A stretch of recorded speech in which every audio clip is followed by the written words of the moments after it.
and relationships and yoga. How many of us hide how we feel, really how we feel, who we are authentically? Think about this. During our workday, and it's not necessarily that this is a bad thing, many of us put filters on how we express ourselves. We're by the Xerox machine, something happens, the coffee spills, we're full of anger, but we are like, that's okay, Margie, accidents happen.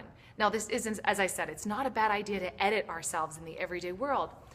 But what happens when we start editing ourselves in all areas of our lives? What happens when we start editing ourselves around our loved ones in our most intimate relationships?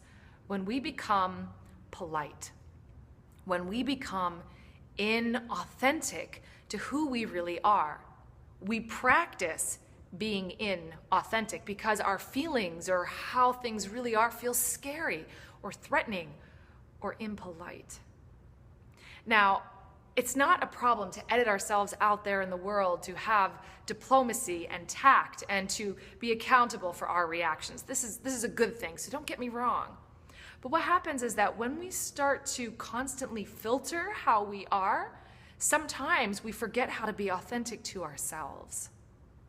So this is why the yoga practice is so important. When we go to the mat, when we come to that yoga space, are we practicing performing the asana? Are we practice being good students or being appropriate? Or are we really creating a space that we can nourish our own authenticity, that we can nourish our connection to ourselves and accept not just the rainbows and the unicorns of our experience, but accept like those dark corners and those hidden closets, those feelings of sadness, loss, loneliness, anger? Can we create a safe space that can hold all of that so that we can invite our whole selves to that experience and practice being authentic? Then we can take that into our relationships. And yes, there might be some filtering so that we are accountable. We don't want to go home and yell at our partners just because we're feeling bad. That's not what I'm saying. But we do want to be able to share who we really are.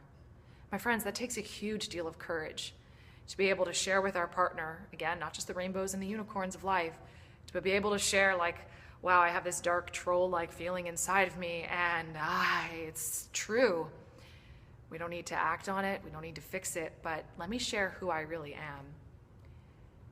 So here's the invitation for this week. Can you practice authenticity in space for yourself? Maybe let's just start there.